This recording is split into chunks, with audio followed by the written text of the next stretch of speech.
So you probably won't expect me to say this after seeing the thumbnail, but whatever. Weed is awesome.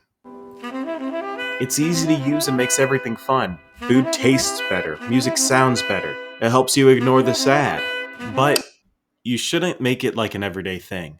In fact, if you're not consuming marijuana for medicinal purposes, you probably shouldn't consume it at all. Another ganja gloommongerer.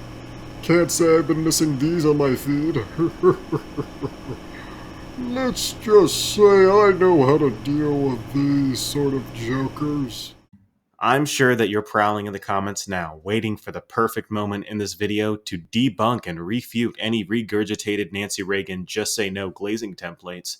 But I'm on your side, my dear reasonable viewer. Being well acquainted with reefer madness, I've even made a couple of pot-adjacent videos. Safe to say I know about the stereotypes too. It makes you paranoid, anxious, dumber, and lazier. However, this obviously isn't the standard for every high experience. Everyone is different, and everyone's body reacts differently. But we don't need to get into all that. Honestly, that sort of rehashed topic trash is about as interesting to me as 9 a.m. without a Modelo Negra. There's just not much to talk about anymore. So instead of mindlessly examining tired stereotypes, let's talk about what makes weed culture seem so fun to be a part of. Time for a history lesson, kids! Let's first focus on the best country in the world. No wait, the second best. Fuck man, okay, I mean the suburban hell with deadly cul-de-sacs and supersized queso. Thank you.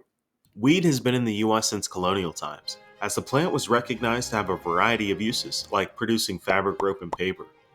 Even the forefathers cultivated hemp for practical use, which isn't to say it wasn't recreationally recognized. Thomas Jefferson himself is quoted as saying, "Some of my finest hours have been spent on my back veranda, smoking hemp and observing as far as my eye can see." Indeed, the US's founders were familiar with the surreptitious sensimilla. It's no wonder why my American brothers and sisters today feel such a preternatural urge to puff. It's a patriotic tradition. Though the tradition originated in less contentious times, predating the Blessed Nation herself, the practice continued throughout the ages. People rolled and spliffed as a way to push back against authority. That sense of defiance gave the pothead demographic an identity, a shared experience, and a countercultural statement, which was fuck you. Turns out it's fun to hate Big Brother. However, consuming cannabis isn't about being a liberal. Fuck liberals and fuck cupcakes. It's about having fun. Marijuana contains a psychoactive compound named delta-9 tetrahydrocannabinol. It is only one of over 80 Shut the hell up, you ostentatious, pedantic, small-dicked homunculi. All you need to know is that it gets you high. And when you're high, everything's enhanced. You're more jolly, creative. Even trivial thoughts become profound, like in my previous video's high hypothetical. Meaningless things adopt meaning, and being sober becomes less meaningful. So it's no wonder why people won't stop talking about that kooky chlorophyll, why so many use it to self-medicate, and why so many end up relying on it. For a lot of people, weed isn't just about binging the Big Les show. It's another way to cope. It's not just helping you ignore the sad anymore. Yeah, it gives you back dopamine that the thought goblin stowed away, and even makes surface-level NPC routines feel meaningful. Eating ramen turns into a gourmet experience, and watching Big Mouth inspires deep philosophical revelations. But weed won't give you real meaning. It's just a substitute, like anal. Sure, filling a hole feels good, but sooner or later there's shit to deal with. Depressed people are more likely to use weed to help deal with their depression. But the more you use weed, the more exacerbated your depressive symptoms become. It's an Ouroboros. And that's where the reliance creeps in. I've known many people who use weed to self-medicate, and they all say things like, "It helps me feel normal. It makes life tolerable." And I feel that weed culture as a whole celebrates this in a way that can feel validating, but it's always misleading.